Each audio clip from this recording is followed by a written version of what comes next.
Long ago in the thriving town of Ngwoko, a young trader named Ekin walked the lively paths of the great Abba market with the confidence of a man who had mastered his craft. At 32, Ekin was well known for his sharp business sense and generous spirit. His small shop was never empty, and his face was a familiar one among both buyers and sellers. Yet, despite his success, there was an emptiness he could no longer ignore. "Ekin, when will my arms hold a grandchild?" His mother, Mama Chinello, would ask with exasperation nearly every morning. "You're not growing younger, my son. All your mates are married. Or do you want to become the village uncle that everyone pities?" His friends weren't much better. Whenever they gathered beneath the mango tree to share palm wine or talk about life, they would mock him with smiles. "You have wealth, Ekin," one would say, "but who warms your mat at night? Who stirs your soup?" Ekin would laugh on the outside, but deep down, their words pierced him. He wanted to marry truly, but not just anyone. He wanted a wife who would make his friends envious and his mother proud. One golden Saturday evening, Ekin attended a birthday celebration for his longtime friend, Obinna. The air buzzed with music, the aroma of spicy jollof rice filled every corner, and laughter danced under strings of flickering colored lights.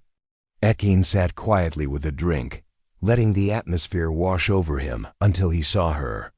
She walked into the compound with such grace it seemed the night paused to greet her. Her name was Nkem, and her skin shimmered like morning dew on cola leaves. Her smile lit the space, and her curves were the kind that made even old men forget their age. Ekin's heart skipped as he leaned toward Obinna. "Brother," he whispered, eyes fixed, "who is that queen?" Obinna chuckled. "Nkem? She's one of my wife's friends. Why? You like what you see?" "I think I've just seen my future wife," Ekin said, breathless. "Wife? You don't even know her name until now," Obinna laughed. "I don't need to," Ekin replied, unable to look away.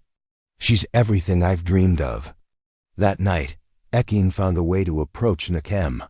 She was graceful and soft-spoken, her laughter like wind chimes.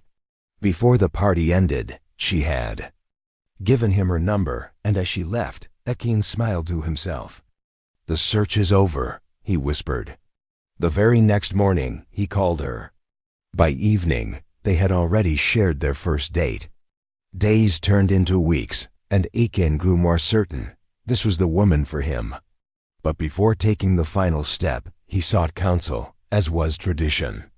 He visited Pastor Obilo, an elder known for his wisdom and quiet voice, who lived in a modest home filled with the scent of roasted maize and fresh ginger. "Ekin," the pastor said warmly, "what brings you to my door?" "Baba, I've found the one," Ekin said proudly. "Her name is Nkem. I want to marry her." The old man leaned back, fingers steepled beneath his chin. "Tell me," he said slowly, "what do you love about her?" Ekin beamed. "Pastor, she's beautiful. I mean, truly beautiful. When she walks into a room, every head turns. Her smile, her figure, everything." Pastor Obilo raised an eyebrow. "And her character? Is she kind? Does she honor her elders? Can she keep a home? What do you know about her people?" Ekin paused, shifting in his seat. "Well, I haven't asked all of that yet. But I can feel she's good." The pastor leaned forward. "My son, beauty is a gift, but it does not cook soup. A wife is more than hips and a smile. You must know her spirit, her habits, her temper, her values. Do not be led only by what your eyes see. Are you sure it's not just your heart racing from her appearance?" But Ekin brushed the caution aside. "Pastor, Nem is different. She's special." Pastor Obilo sighed and placed a firm hand on his shoulder. "Listen to me, Ekin. A bad choice in marriage can bend a man's destiny. Beauty fades, but a quarrelsome or lazy wife, it can wound the soul. Pray well. Watch well. Be certain before you step forward." But Ekin had already made up his mind. "Thank you, Pastor," he said politely. "But I know what I'm doing. Ngwoko is the one for me," Akin had declared with certainty, but Pastor Obilo only shook his head with a gentle sigh. "It's your path, my son. I can only advise, not walk it for you," the old man said. As Akin stepped out of the modest church office, a quiet unease whispered inside his heart, urging him to slow down, but he brushed it aside. His mind was already made up. In less than a month, he knelt on one knee inside a glittering restaurant in Asaba, the kind of place where they served tiny food on large plates and charged like kings. He didn't mind. He was ready to crown Ngwoko as his queen. "Ngwoko, will you marry me?" he asked, his hands trembling with the weight of the gold ring. Her eyes widened, her hand flew to her mouth in exaggerated shock, and she squealed, "Yes, yes, Akin, I'll marry you." The guests clapped, some out of joy, some out of politeness. As he slid the ring on her finger, his chest swelled with pride. She was officially his. But back home, the news didn't bring the same cheer. When Akin told Mama Shinelo, she nearly dropped her bowl of hot yam pottage. "Ha, Akin, are you mad? You want to marry that girl you just met?" she barked, tying her wrapper tighter around her waist. "Mama, I know what I'm doing," he said with a smile, already dreaming of the wedding. Love is what matters. But Mama Chinelo was not amused. "My son, love alone doesn't wash clothes. Do you even know her family? Does she know how to run a home?" "You worry too much," Akin said, brushing her off. "Name is perfect." She shook her head, sighing. "All right. But don't say I didn't warn you." The wedding was prepared. Faster than a market day feast. Akin spared no coin. He rented a massive hall, ordered enough food to feed 2 villages, and even brought in a live band from across the river. On the wedding day, Ngwoko was dazzling in her white gown, and Akin couldn't stop smiling. But in the corners of the hall, whispers fluttered like restless birds. "This one's too fast," murmured one of his friends. "Do they even know each other well?" asked another. Still, Akin was lost in his joy, deaf to doubt. 3 days later, he woke early, expecting the same routine, a warm cup of tea and some akara before heading to the Aba market. But something felt off. The house was too quiet. "Nem?" he called, stepping into the living room. Silence. He checked the kitchen. Empty. Finally, he pushed open the bedroom door and found her still deep in sleep, snoring lightly. The clock said nearly noon. "Ngwoko, wake up now," he said gently, tapping her shoulder. She groaned, pulling the blanket over her head. "What is it?" she mumbled. "It's almost noon. Won't you get up and start the day?" he asked, confused. She yanked the blanket down and frowned at him. "Start what? Am I your house girl? If you're hungry, go and cook." Akin stood frozen. This wasn't the same woman whose smile had lit up Obina's party. "But you're my wife now," he began.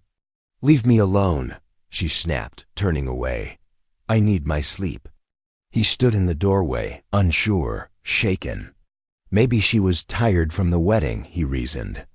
But the days that followed said otherwise. Ning spent her time glued to her phone or binge-watching shows. She didn't cook, didn't clean, and barely spoke to him unless she wanted money or food. When Akin returned from the market, she wouldn't even look up. Finally, one evening as they sat in the parlor, he gathered courage. "Ngwoko," he said softly, "is everything all right? You've been acting different." She rolled her eyes. "Different how? Can't I rest in my own house again?" "It's not that," he said, choosing his words carefully. "I just thought we'd build something together, like husband and wife, teamwork." Nam laughed, loud and mocking. "Teamwork, Ka? If you wanted a perfect wife, you should have married your mother." Her words cut like a blade. Akin sat there, stunned, the weight of her sarcasm settling into his bones. This wasn't the marriage he had prayed for. But still, he told himself maybe it was just a phase. Ekin had convinced himself things would improve, that, with time, Ninkem would settle into the rhythm of marriage, that she would soften and meet him halfway. But time proved him wrong. Days turned into weeks, and instead of harmony, unease grew. Neng began disappearing in the evenings, often just after supper. She would dress in tight jeans and revealing tops, her perfume thick like night air before rain, and she would announce, casually, "I'm going to visit some friends." At first, Ekin thought little of it. But as her outings became routine, doubt took root. One night, as she sat before the mirror, painting her lips crimson, he asked gently, "Nem, which friends? Do you visit every evening?" She paused, meeting his eyes in the reflection for only a second before brushing him off. "Old friends," she said. "Why are you asking?" "Because I've never met any of them," he replied softly. "Shouldn't I know the people you spend time with?" She turned sharply, face twisted with irritation. "Huh, what is your own now? Don't you trust me? Must you track my every step? I'm your wife, not your prisoner." Her voice stung. "It's not like that, Nikem," he began. "Just what?" she snapped, her fingers snapping near his face. "Abig, leave me alone." She picked up her bag and stormed out, slamming the door like thunder behind her. Ekin sat still, staring at the empty doorway, a strange chill crawling down his spine. Something wasn't right. He felt it deep in his bones. Days later, as he lay alone in bed awaiting her return, a strange scent crept into the room, sharp, acrid, unlike her usual floral fragrance. It smelled like burnt leaves and bitter roots. Alarmed, he got up and searched the room. When he opened her bedside drawer, he found small black sachets filled with greenish powder. His heart pounded. He had no idea what it was, but he knew it didn't belong. When she returned that night, he confronted her. "Nenkem, what are those things in your drawer?" She laughed. "Ah, so you're now searching my things? Are you a spy?" "I'm serious," he said firmly. "What are they?" She waved her hand dismissively. "Just some herbs a friend gave me." "You overthink too much, Ekin." But the knot in his stomach only tightened. He didn't believe her, but he held his peace. Until one evening, as she again prepared to step out, he made a decision. He would follow her. After she left, he waited a few moments, then slipped on his slippers and stepped into the night. Keeping a safe distance, he watched as she boarded a taxi. He flagged down a passing motorcycle. "Follow that car," he told the rider, pointing. The man gave him a strange look but said nothing. They followed the taxi through winding streets until they reached the outskirts of Ngwoko. There, Nikem stepped out and entered a bar lit with a flickering neon sign that read, "Peace Corner." Ekin paid the rider and crept toward the window. What he saw made his blood run cold. Inside, Nikem sat at a dimly lit table, laughing not alone, but with another woman. The woman had short, dyed hair and the kind of confidence that filled the room. Their hands touched delicately at first, then with bold intimacy. Ekin watched as the woman leaned in and whispered into Nam's ear. Nikem smiled and intertwined their fingers. His knees nearly gave way. This couldn't be. His wife, the woman he had loved, fought for, proposed to in front of strangers, was behaving like a lover with someone else, and not a man. He couldn't move. He watched as they laughed softly, their bodies closed like fire and flame. After a while, they rose and walked out, hand in hand, disappearing into the night. Ekin didn't follow. He stood frozen, rooted by disbelief and sorrow. How had he been so blind? How had he let this happen? Slowly, with his thoughts tangled like wild vines, he walked back home. The truth was beginning to reveal itself, and it was more painful than he had imagined. That night, Name returned close. To midnight. She hummed softly as she entered, unaware that Ekin was seated in the living room, his eyes red with waiting. "Where are you coming from?" he asked, his voice low and firm. She flinched slightly, then regained her composure. I told you I went to see friends. Is there a problem? Akin stood up, his fists clenched. Which friend, Nkem? Who? Is the woman you were holding hands with tonight? Her face darkened instantly. You followed me? She asked, stepping back. So now you spy on me like some madman? Don't turn this around. Akin snapped. Answer me, who is she? What were you doing with that woman? Akin asked, his voice shaking but steady. Ngwoko flung her bag onto the chair and folded her arms, eyes defiant.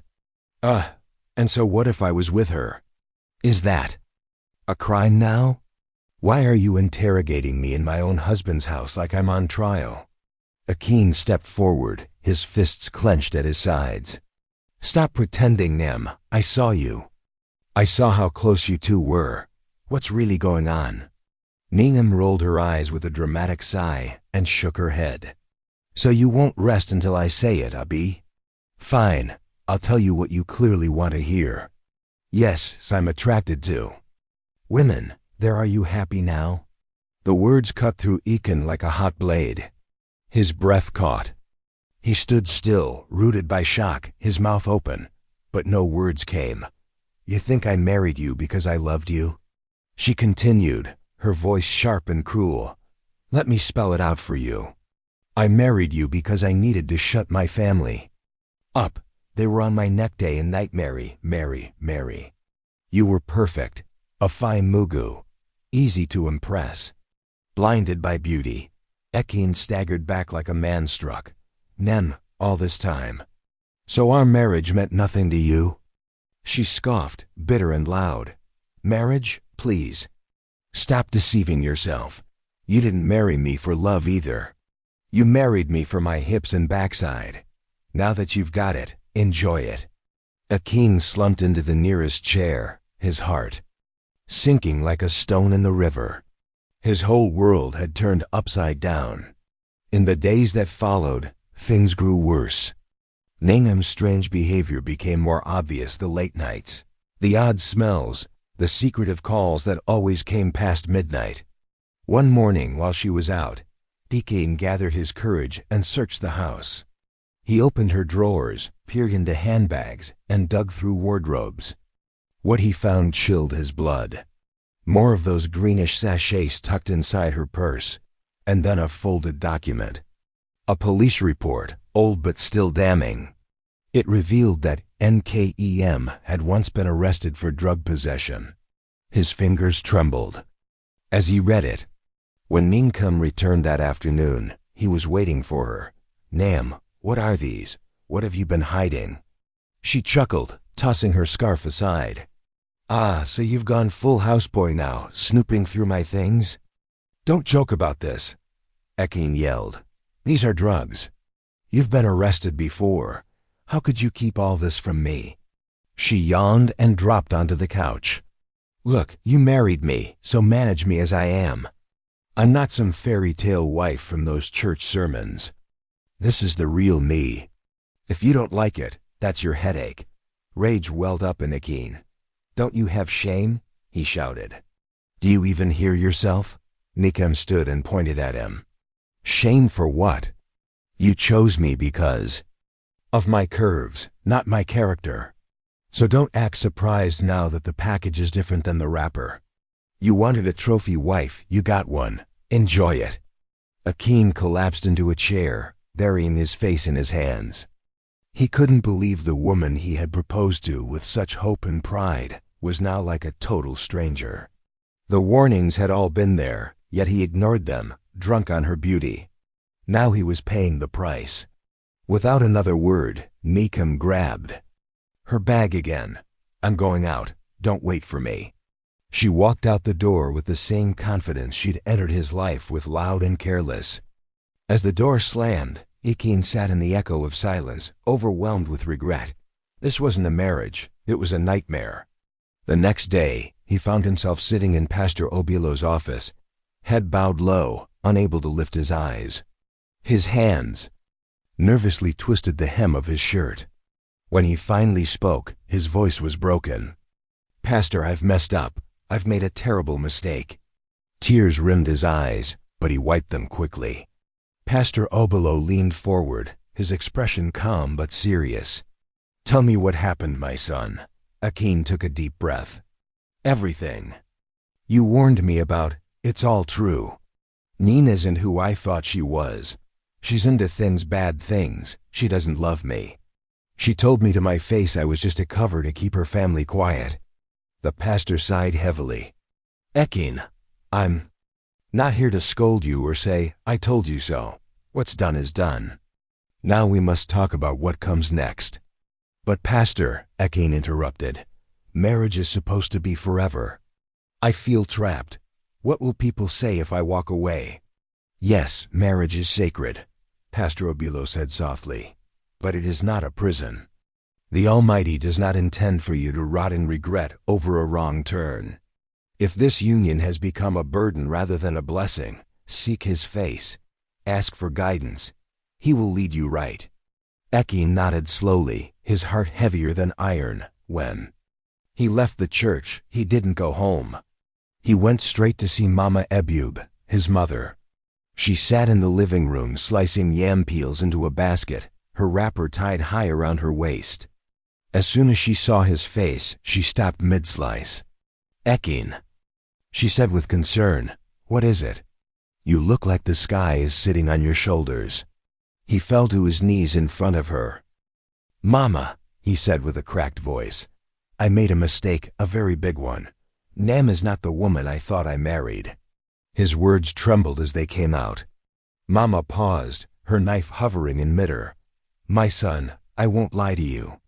I had my doubts about that girl from the very beginning. But what's done is done. Now you must decide. What do you want to do?" Akin looked down at his hands. "I don't know, Mama. Should I stay and try harder, or let her go?" Mama placed her palm on his shoulder gently. "Marriage is not by force, my child. If you have prayed and searched your heart and know this union is not what the Almighty intended for you, then don't let shame keep you trapped. Life is too short to live in misery. Think well." Akin nodded. That night he did not sleep.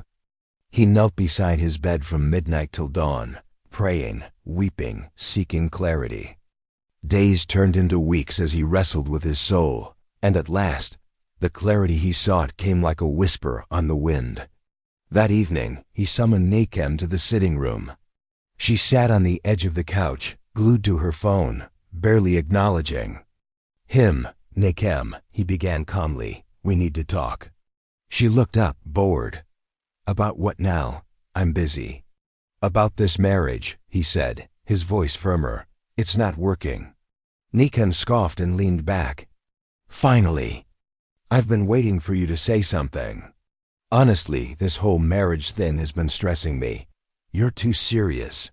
I need my freedom. If you want to end it, no wahala, I'm done." Her words stung, but Akin remained composed. "If that's how you feel, let's make it official." Nain shrugged, picked up her bag, and walked out without looking back. Akin remained seated, stunned by how easy it was for her to leave. And yet beneath the ache in his chest was a growing sense of peace. This was not the marriage he had prayed for. Within days, the entire village had heard. Whispers danced like dry leaves in the wind. People murmured at the market, at the palm wine joint, even outside the church. "You hear say Akin dan throw wife kamat?" But he paid no mind. He focused on healing, leaning on his faith and his family. Months passed. Life slowly began to return to him. One sunny afternoon, while buying smoked fish at the roadside market, Akin met a quiet young woman named Adaubi who sold akara and pap near the entrance. She wasn't flashy. She didn't wear loud makeup or carry herself like a queen. But she had a gentle spirit, a calm voice, and her smile reminded him of sunrise. They began talking small things at first, then deeper conversations. Weeks passed. They grew closer. Adaubi was respectful, God-fearing, hard-working. Nothing like Niem. One day, he brought her to meet his mother. Mama Ebube beamed as if she had just won the village lottery. "This," she said, holding Adeobi's hand, "this is the kind of wife I prayed for." Not long after, Ekin and Adobe married in a quiet ceremony. No noise, no crowd, just family and peace. Their home was built on trust, humility, and mutual respect. The pain from his first marriage began to fade, slowly replaced by gratitude. He had been broken, but he had been rebuilt stronger. His story spread across the village. Young men gathered at the square often heard elders say, "No be by shape, oh. Look for character, not curve." And Akin? He never said a word when he heard that proverb. He would just smile to himself, knowing he had walked through fire and come out wiser. Yes, what a journey it was, and what does it teach us? That beauty may open the door, but only character can keep the house standing. True love is more than sweet talk, wide hips, or a pretty face. It's about values, sacrifice, and truth. So tell me, have you ever seen someone chase after beauty and miss the real treasure?